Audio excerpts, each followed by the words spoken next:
Hello दोस्तों, मैं हूं जितेंद्र कुमार और आपका फिर से स्वागत है मेरे YouTube channel Rigved math classes में। मैंने कल प्रश्नावली 1.1 का एक क्वेश्चन पूरा करा दिया था, जिसमें कि यूक्लिड विभाजन प्रमेय के द्वारा HCF ज्ञात करना था। तो आज हम पढ़ेंगे क्वेश्चन नंबर 2। क्वेश्चन नंबर 2 में हम बात करेंगे आज दर्शाइए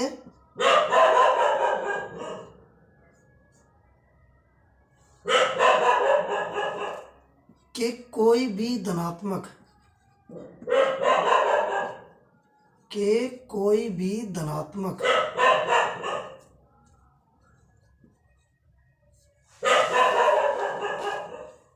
विषम पूर्णांक धनात्मक विषम पूर्णांक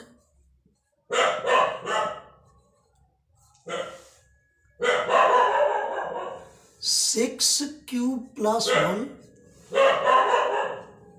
या 6 क्यूब प्लस 3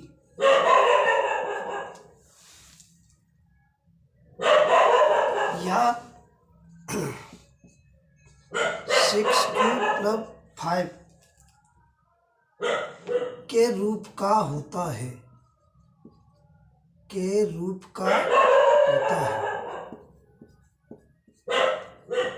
यह है हमारा दूसरा क्वेश्चन। तो देखिए बच्चों, दर्शाइए कि कोई भी धनात्मक विषम पूर्णांक, कोई धनात्मक तो हो लेकिन विषम पूर्णांक हो, वो किसके रूप में होना चाहिए? 6 क्यूब प्लस 1, 6 क्यूब प्लस 3 या 6 क्यूब प्लस 5 के रूप में होना चाहिए। तो इसे हमें दर्शाना है, इसे सॉल्व करना है। तो इसे हम कैसे सॉल्व करेंगे? तो हल लिख के सॉल्व करेंगे इसे। देखो यहाँ पे मान लेंगे हम विषम पूर्णांक, माना कोई विषम पूर्णांक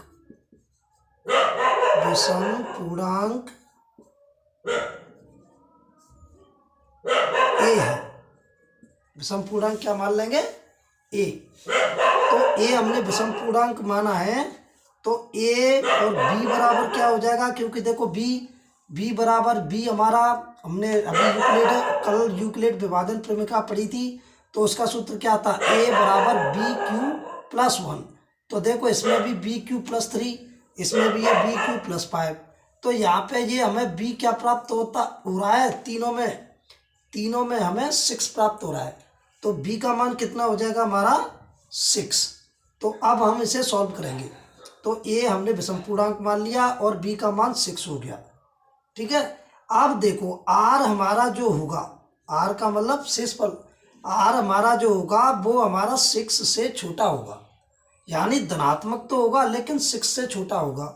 तो आर हमारा मतलब ये है कि 0, 1, 2, 3, 4 और 5 6 से छोटा होना चाहिए, और 0 भी हो सकता है। 0, 1, 2, 3, 4, 5 मतलब ये सभी धनात्मक है, तो धनात्मक होगा।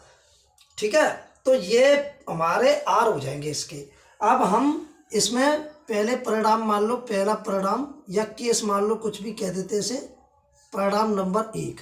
अब परिणाम नंबर 1 आर बराबर 0 रखने पर, आर बराबर 0 रखेंगे हम। तो देखो ए बराबर क्या हो जाएगा? 6, अब क्यू प्लस 0 बराबर। अब देखो यहाँ पे क्या आएगा? अगर हम क्यू का मान कुछ भी रखें यहाँ पे, तो 6 का गुणा क्यू में करेंगे, 6 क्यू रहेगा प्लस 0, तो कोई नहीं आएगा। तो यहाँ पे क्या हो जाएगा? 6 क्यू हो जाएगा। अब 6 क्यू को देखो, हम कोई भी संख्या, एक चीज समझ लो कि किसी भी सम संख्या में हम या तो सम संख्या का गुणा करें या विषम संख्या का, हमें समी संख्या प्राप्त होगी।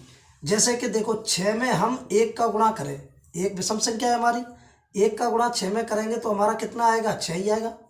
अगर 6 में हम गुणा 2 का करें तो 2 का गुणा 6 में करेंगे कितना आएगा? 12। तो ये भी हमारी सम संख्या है, ये भी हमारी सम संख्या है। अगर 6 में हम विषम देखो 7 का गुणा कर दे तो 7 छिक्के कितने होते हैं 42, तो ये भी हमारी सम संख्या आ रही है। और भी ले लेते हैं, कितना भी ले लो आप, 13 ले लो, ये विषम संख्या है, 13 छिक्के 78, तो ये भी हमारी सम संख्या आ गई। कहने का मतलब ये है कि किसी भी सम संख्या में किसी भी विषम या सम संख्या का गुणा किया जाए तो वह सम संख्या प्राप्त होती है। तो यहाँ पे हमने r का मान 0 रखा है। अब अगर हम यहाँ पे q का मान कुछ भी हो, या सम हो या विषम हो, तो ये हमारा क्या आएगा, सम ही आएगा। क्या आएगा, सम संख्या आएगी। तो हमारा r बराबर 0 तो हो नहीं सकता, क्योंकि यहाँ पे विषम पूर्णांक पूछा है। अब दूसरा केस ले लेते हैं हम, दूसरा परिणाम। तो परिणाम सेकंड से, परिणाम सेकंड, तो r बराबर 1 रखने पर, r बराबर 1 रखने पर, तो देखो r बराबर 1 रखेंगे तो a बराबर क्या हो जाएगा 6q + 1 बराबर। अब देखो इसका मान हम 6q + 1, अगर q का मान हम कुछ भी रख लें, जैसे हमने q का मान यहाँ पे 1 रख लिया, तो 1 गुणा 6 करेंगे तो 6 हो जाएगा, और 6 में 1 जोड़ेंगे तो कितना हो जाएगा 7, यानी कि विषम संख्या प्राप्त हो जाएगी हमें।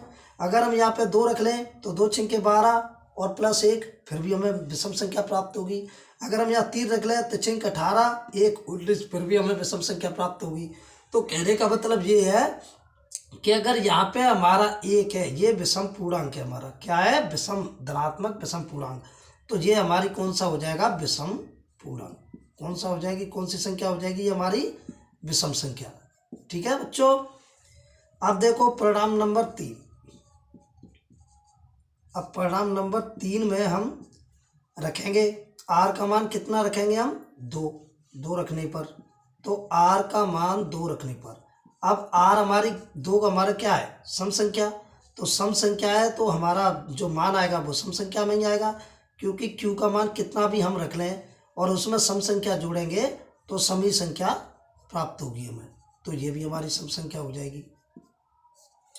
अब परिणाम 4,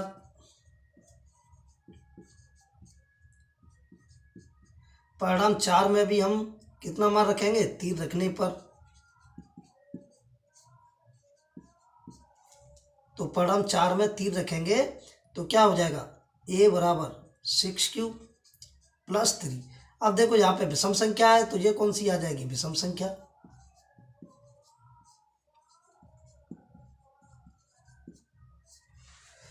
अब ऐसे ही परिणाम हमें 5 रखने पर, परिणाम कितना रखने पर, 5 रखने पर,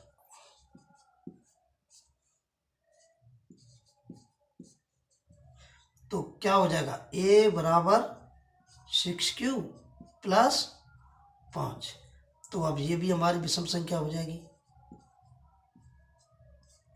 क्या हो जाएगी, विषम संख्या। तो अब यहाँ पे देखो, अब यहाँ पे हमारा प्रश्न में दिया गया था कि दर्शाइए कि कोई भी धनात्मक विषम पूर्णांक 6q + 1, तो यहाँ पे देखो 6q हमारा +1 बन गया, ये विषम पूर्ण संख्या हो रही है, विषम पूर्णांक हो रहा है।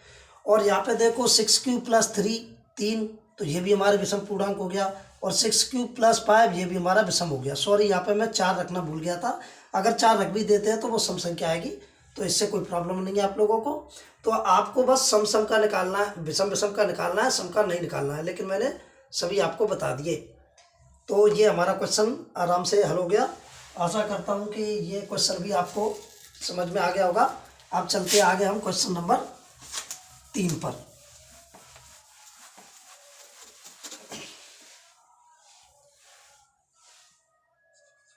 तीन क्वेश्चन है हमारा कि किसी परेड में 600 सदस्यों वाली एक सेना आर्मी की टुकड़ी को, किसी परेड में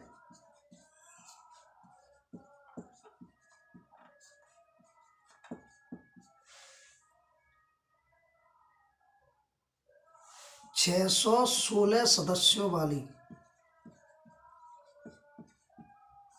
616 सदस्यों वाली एक सेना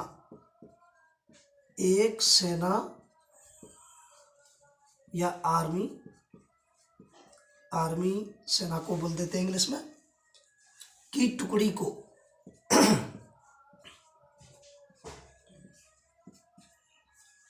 की टुकड़ी को 32 सदस्यों वाले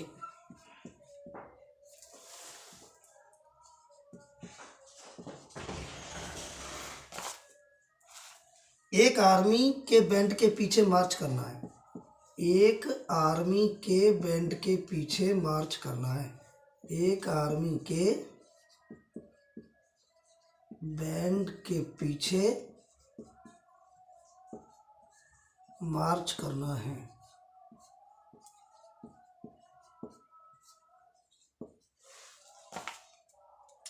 दोनों समूहों को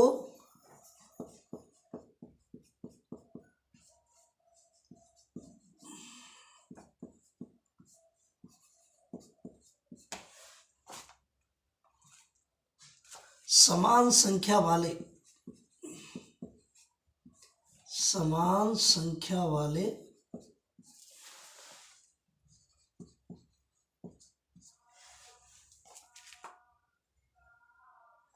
स्तंभों में मार्च करना है। स्तंभों में मार्च करना है।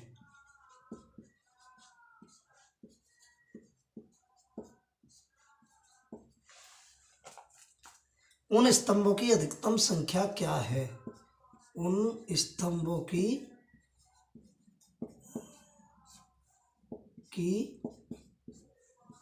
अधिकतम संख्या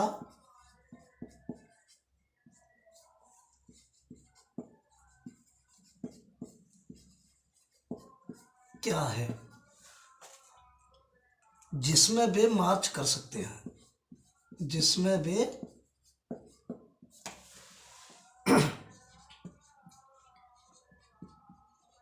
मार्च कर सकते हैं।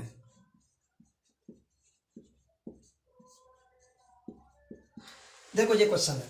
अब इसे पहले क्वेश्चन को ढंग से पढ़ लेते हैं, उसके बाद सॉल्व करते हैं।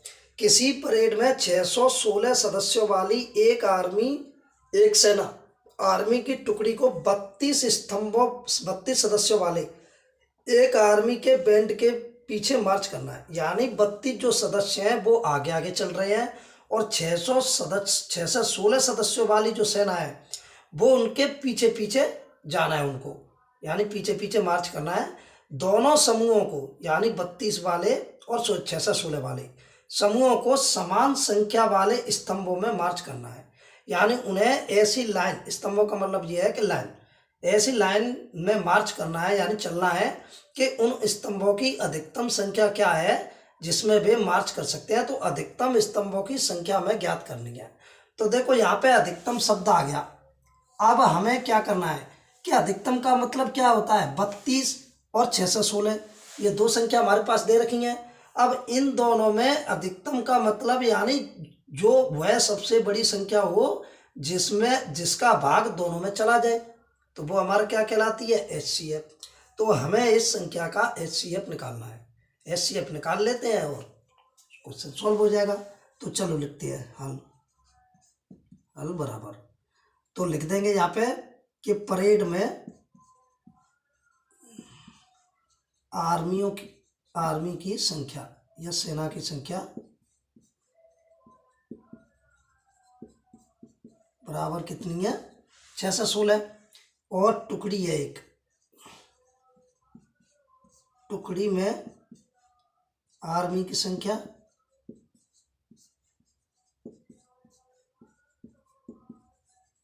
कितनी है हमारी? 32। अब हमें निकालना क्या है? स्तंभों की संख्या। निकालना क्या है? स्तंभों की संख्या।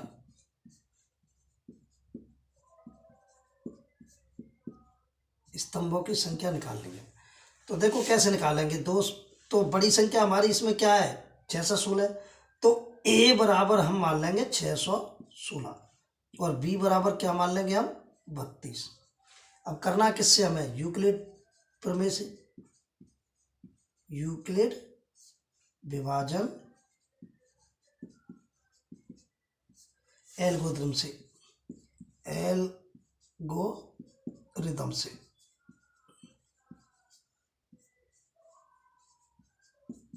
क्या होता है ये?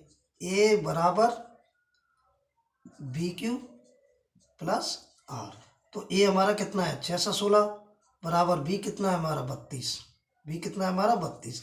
अब हम क्या करेंगे कि 32 का हम भाग देंगे, छोटी संख्या है उसका हम भाग देते हैं बड़ी संख्या में। तो 32 का भाग देंगे तो देखो 32 एकम 32 दूनी 64 ज़्यादा हो जाएगा, 32 एकम 32। तो 11 में से दोगी तो 9, यहाँ पे 2 और अंतर 6। अब इसमें कितने का गुणा कर सकते हैं कि ये पूरा आ जाए, तो 8 का गुणा करके देखते हैं। 8 8 दूनी 16, 1 बचा और 8 तिया 24, 1 25। कितना बचेगा यहाँ 0 40, 40 शेष बच रहा है। तो यहाँ पे हमें Q क्या प्राप्त हो गया 18 और R क्या प्राप्त हो गया हमारा 40। तो यहाँ लिख देंगे गुणा Q कितना है हमारा 18 और प्लस R कितना हो गया 40। अब देखो दो संख्या फिर बन गई 32, नहीं सॉरी, यहाँ पे थोड़ी मिस्टेक हो गई। 32 का गुणा हम 9 बार 9 दूनी 18, 32 9 दूनी 18, 9 दूनी 18 होती है और हासिला 1, 9 × 27 1 28 होगा। यहाँ पे सॉरी यहाँ पे गलती हो गई थी। तो 16 में से 8 गए तो कितने बचे 8, इसकी हासिल 8 शेष बचेगा। ठीक है भाई। तो यहाँ पे हमारा रिमाइंडर कितना हो जाएगा 8। अब देखो अब दो संख्या बन गई 32 और 8। अब ए हमारा क्या हो जाएगा 32 बराबर बी हमारा क्या हो जाएगा 8। अब 8 का भाग देंगे हम 32 में, तो 8 का भाग 32 में देंगे कितने बार चला जाएगा 4 बार, 0 शेष आ गया। तो यहाँ पे हमारा Q आ गया 4 प्लस 0 आ गया शेष फल। अब हमारा यहाँ पे 0 शेष फल आ गया, तो हमने कौन सी संख्या से भाग दिया था 8 से। 8 से भाग दिया था तो इन दोनों का हमारा लसअप HCF कितना आ जाएगा 8 आ जाएगा। तो हमारी मतलब 616 HCF बराबर 616 और 32 का HCF आ जाएगा HCF बराबर 8। ये आपका आंसर हो जाएगा। तो 8 टुकड़ियों में उन्हें मार्च करना है। ठीक है भाई। आई होप के ये क्वेश्चन भी आपकी समझ में अच्छे से आ गया होगा। थोड़ी सी यहाँ डिवाइड करते समय मिस्टेक हो गई थी, उसके लिए सॉरी। अभी वो क्या है कि मैं स्टार्टिंग ही कर रहा हूँ यूट्यूब क्लासेज की, तो थोड़ा नर्वस हो रहा हूँ। आप लोगों का सहयोग चाहिए मुझे। प्लीज़ एक बार चैनल को सब्सक्राइब करें और लाइक और कमेंट ज़रूर करें। अगर कोई गलती होती है, कोई मिस्टेक होती है, तो आप मुझे कमेंट करके ज़रूर बताएं। अब अगला क्वेश्चन देखते हैं हम, क्वेश्चन नंबर 4। यूक्लिड विभाजन प्रमेय का प्रयोग करके दर्शाइए कि किसी धनात्मक पूर्णांक का वर्ग किसी पूर्णांक m के लिए 3m या 3m+1 के रूप में होता है।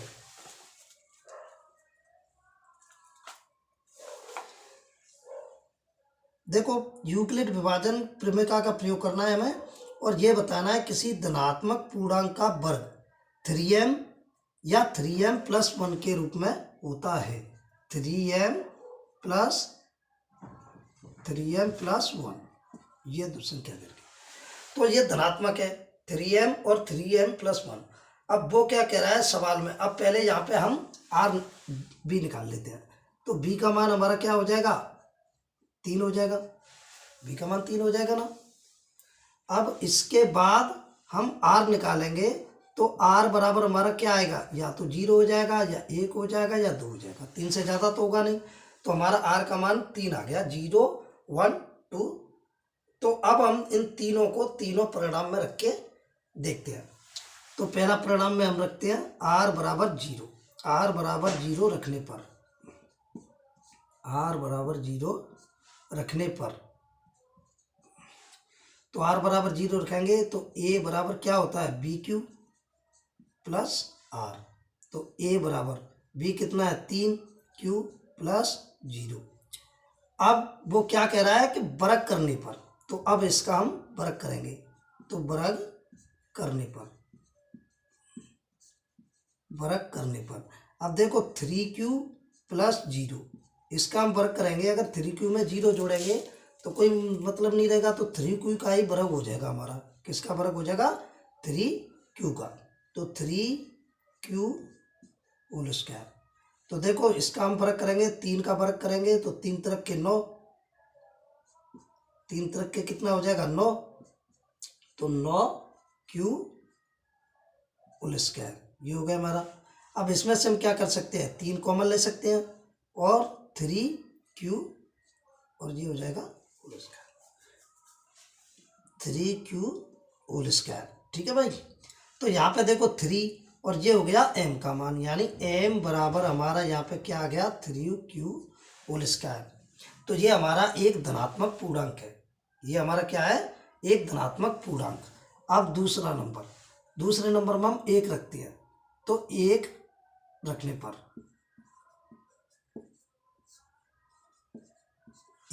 पर a बराबर बी क्यू प्लस आर, तो a बराबर b कितना है 3 और q प्लस 1। अब देखो वर्ग करने पर, अब इसका हम वर्ग करेंगे तो वर्ग करने पर,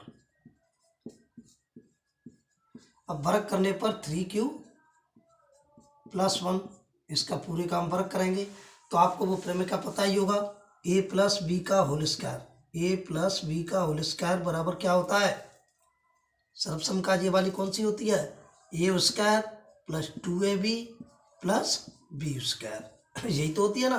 तो यही हम यहाँ लगा देंगे, तो यहाँ क्या हो जाएगा 3q स्क्वायर प्लस 3q, वो 3q 6q हो जाएगा और प्लस 1, ये हो गया। अब देखो हम क्या करेंगे कि इसमें हम कोष्ठक में ले लेंगे और इनमें से हमारा क्या वो आ जाएगा 3q स्क्वायर, यहाँ पे 9 हो जाएगा, 9q स्क्वायर प्लस, तो यहाँ पे 3 कॉमन ले सकते हैं, तो यहाँ क्या बचा 3q स्क्वायर प्लस यहाँ पे 2q, और ये प्लस 1 है ही। तो देखो 3 ये आ गया और ये आ गया हमारा m का मान, किसका मान आ गया m का, तो 3m प्लस 1। तो ये हमारा 3m प्लस 1 में भी हो गया और 3m में भी हो गया। तो ये हमारा धनात्मक, यहाँ पे 3q प्लस 2q, ये हमारा धनात्मक पूर्णांक है। तो यहाँ पे हम लिख देंगे, नीचे लिख सकते हैं या मत लिखो, कोई प्रॉब्लम नहीं है, नहीं लिख देते हैं कि यहाँ 3q स्क्वायर तथा 3q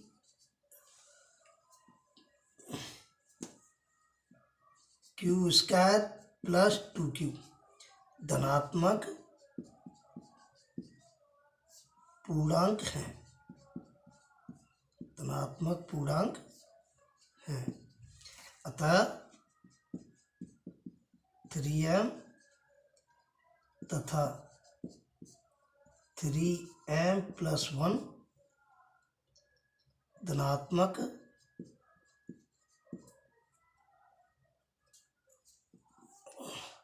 प्लस 1 का वर्ग धनात्मक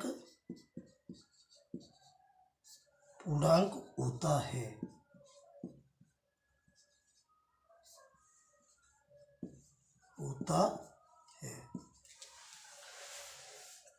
तो चलिए आज के लिए इतना ही काफ़ी है, और एक क्वेश्चन रह गया है वो मैं आपको कल करा दूंगा। तो प्लीज़ चैनल को सब्सक्राइब करना और लाइक कमेंट करना ना भूलें। मैं देखो पहली बार वीडियो अपलोड कर रहा हूँ और अपने मतलब थोड़ा सा मैं डिसेबल भी हूँ, अपना फिजिकल डिसेबल भी हूँ। आप सभी लोगों का मुझे सहयोग और प्यार मिलेगा तो मैं आप लोगों के सहयोग से कुछ कर पाऊँ, और आशा करता हूँ कि आगे चल के मैं आप लोगों को अच्छी वीडियोस प्रोवाइड कराऊँ और अच्छे से मतलब अच्छे तरीके से पढ़ा सकूँ जिससे आपकी समझ में आ सके। तो आप लोगों का शुक्रिया, धन्यवाद, गुड नाइट।